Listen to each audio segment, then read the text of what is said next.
Probably about 4 years ago, I started prostituting. I bent over to put a hit on my stem, and I seen this little midget guy in the dark. My dad died when I was 3. My husband hung himself in my attic.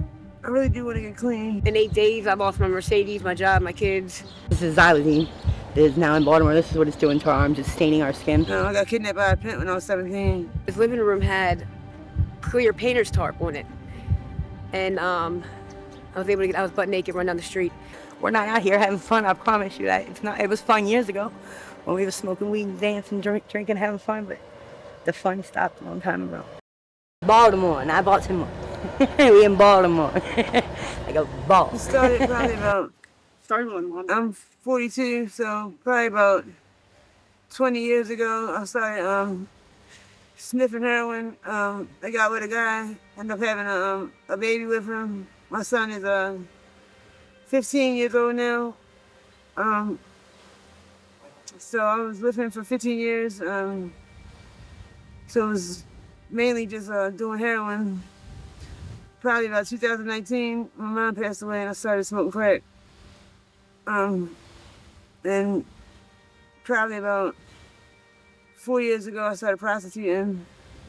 I always pretty much kept a job, but my kids got took from me, and so my journey of prostitution started, and it's been pretty much clip ever since. I've been in about 4 different treatment centers. The longest I've been clean is probably about 5 months. But I'm still out here, so I'm still struggling. I still want to get clean, just not right now. I got kidnapped by a pimp when I was 17. Then in New York City, I was working up there as a stripper.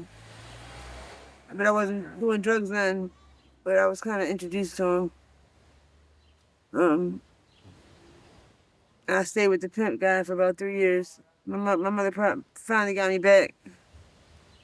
And I was living in Brooklyn, New York, on Flatbush and Lincoln Road. Came back to Baltimore. So the prostitution stuff always been on and off.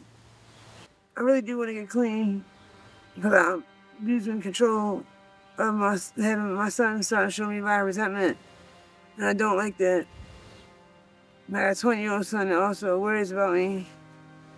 But I really do want to get clean. I feel like I don't know where to start. Like, what's hard to explain? What would you say to somebody who's headed down this road? I would say tell them to get out while they can. Ain't nothing out here but death and jail. I was telling them to get out while they can. Because these streets out here, they eat you up, spit you out. I did 18 months over Baltimore City Jail, 2015. I've been to Rikers Island before, years ago. The last time I was incarcerated was 3 years ago. I caught a charge in Leesburg, Virginia, for nickel crack. Stayed in jail for 25 days. Baltimore held me till they came and got me. And I finally just got my warrants lifted. So I had to go back to court next year in March. So what would you say a lot of the females' main source of income is out of here? Sucking, fucking. People got sugar daddies, finessing. A lot of them raw dates. Probably make up to $500 a day if you really put your mind to it and discipline yourself. Yeah. Pretty much. I'm Alicia. I'm 34 years old. I'm from Annapolis. I'm a county girl. I've been on West Side probably about a year. I'm usually from South Baltimore. I've been in South Baltimore for about 8 years. I've been back out here 4 years. I had 4 years clean.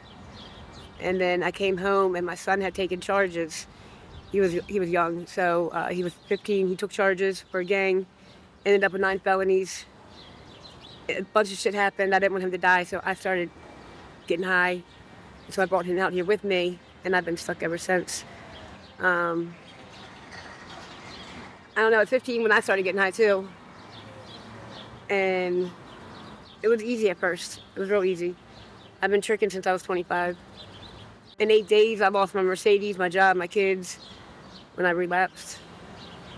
I got kidnapped on Payson. I got kidnapped for 4 days, chained to a bed, constantly.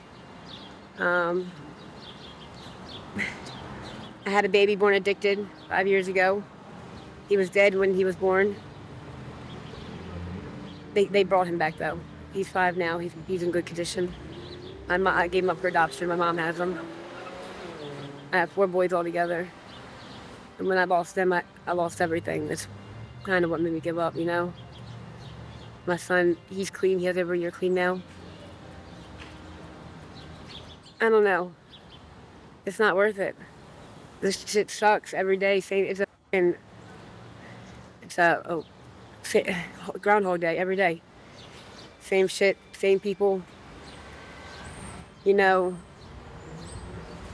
growing up, you're taught to like go away from violence and shit. You go towards gunshots in this life. Like shit don't scare you no more. People don't scare you. You don't have feelings no more. You're not a human. You know, you walk over people when you see them, like, you know, they're half dead or whatever. You walk over them, they're in your way.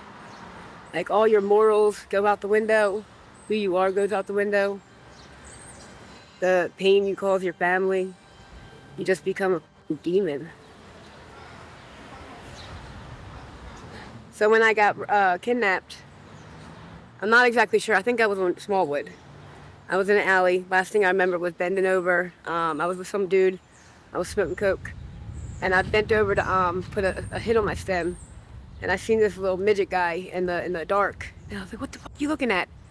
And that's the last thing I remember. I woke up on Payson, chained to his bed. My mom goes to the police, right? And the police don't care.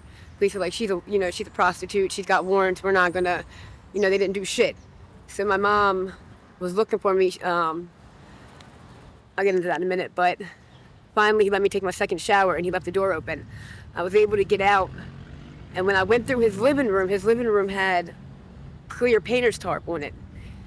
And I was butt naked, run down the street. Some more shit. The whole time the man got me high and raped me.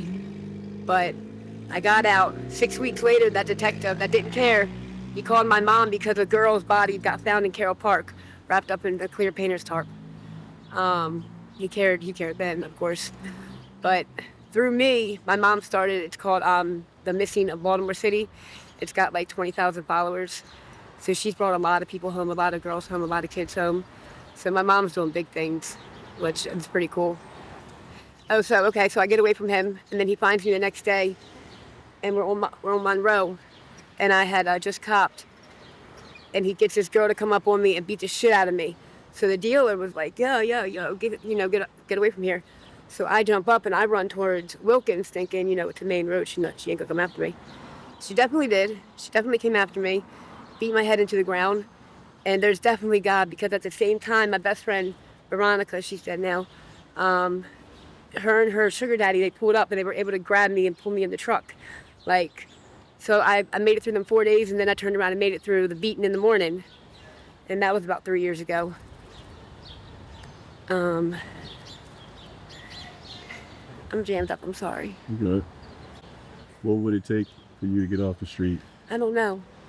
I've lost my kids. I just got out of jail.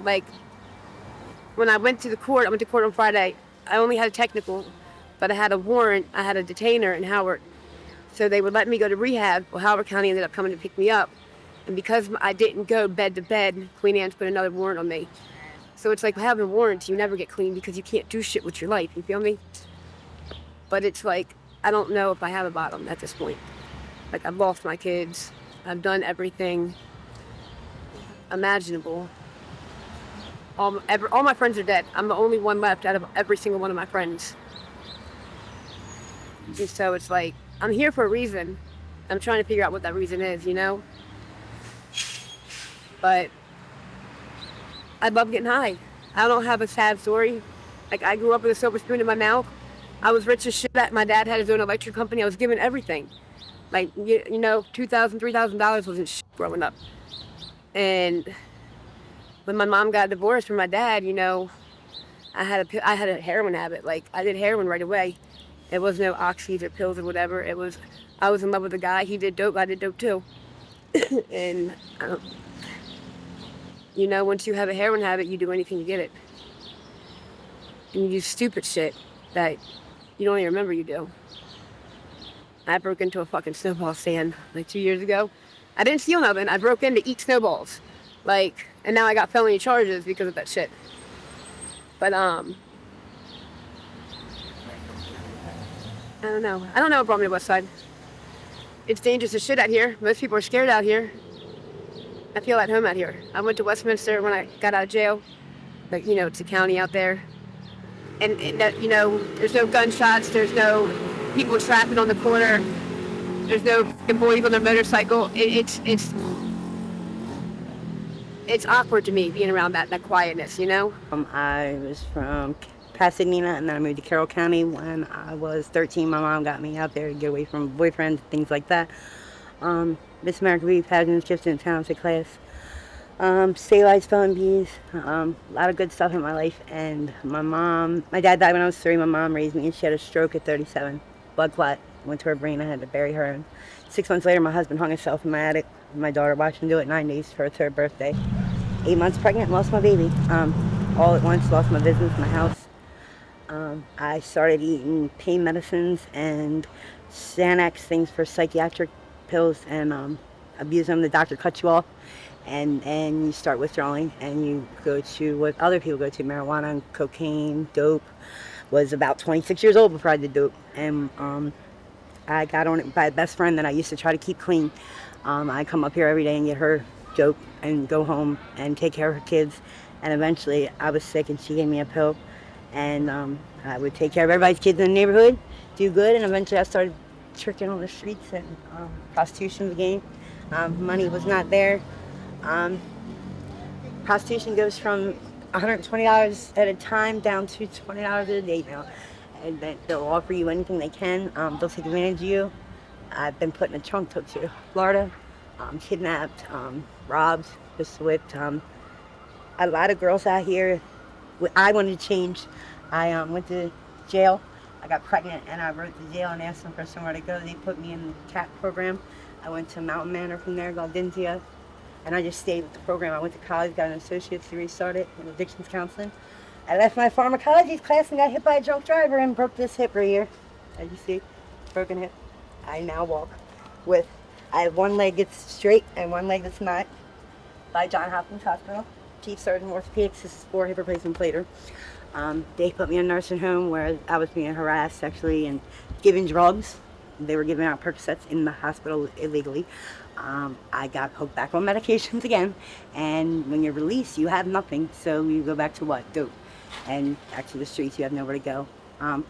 My daughter is 17. She's been in foster care for 12 years. She found me last month when I was in jail, and she's bright, she's beautiful.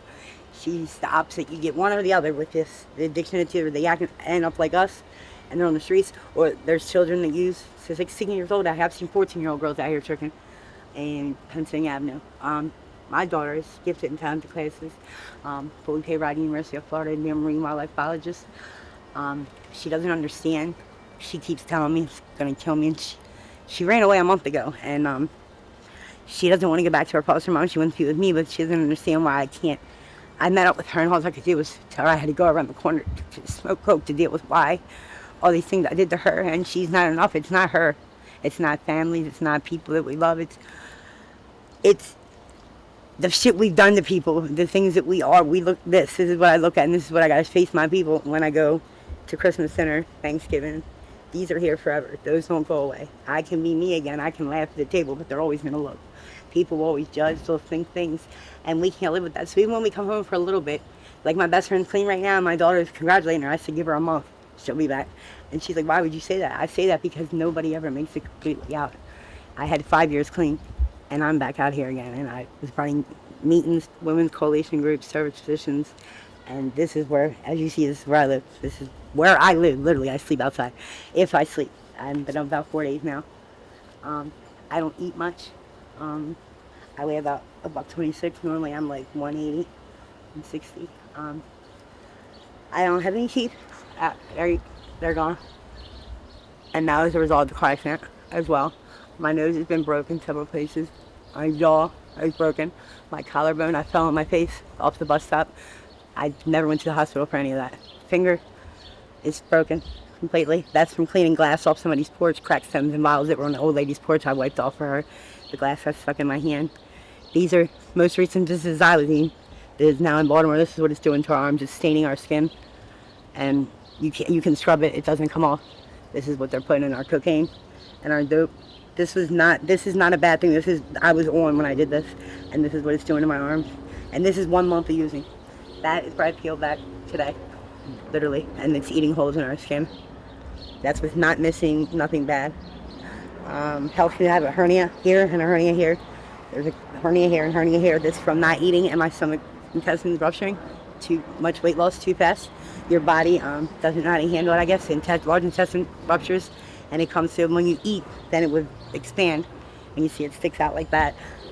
It's a lot of physical elements that you get. You can see my feet, the difference. This is my bad foot. Let's me go foot. See how that's all cracked because I depend on this foot, but not that one. From the bad hip, see the cracking?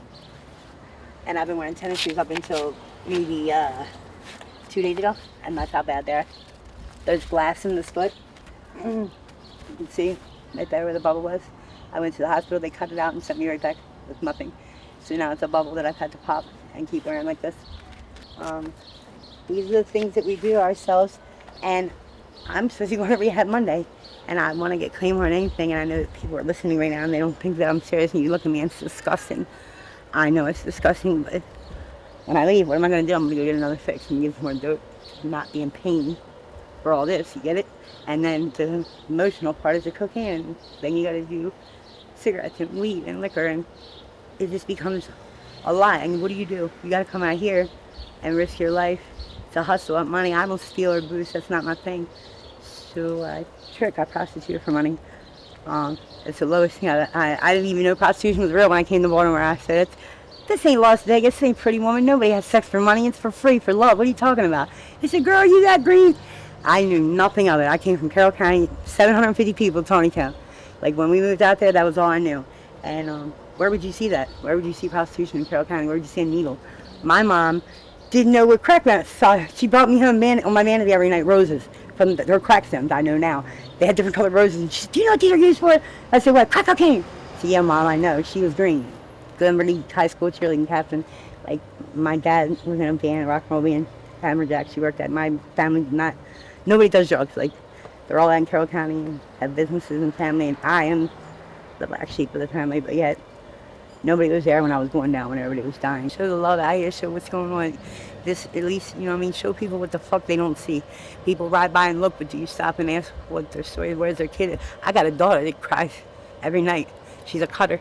She's been put in the hospital because she thinks that she's not enough for me. And I want to kill myself, but if I do, she's going to kill herself and not want to live. You understand? So please just take it easy on people, y'all, and just try to help more. All you got to do is lend a hand and talk to somebody. That's all you got to do. We're not out here having fun, I promise you that. It's not. It was fun years ago when we were smoking weed and dancing, drinking, having fun, but the fun stopped a long time ago. And the government does not care. Rehab is not as easy as y'all think it is. I got Narcan the other day in an alley, and I laid there for 6 hours. Tossed into an alley and couldn't get up. And a pile of dirt was filthy when I got up. And all I wanted was another fix of dope when I got up.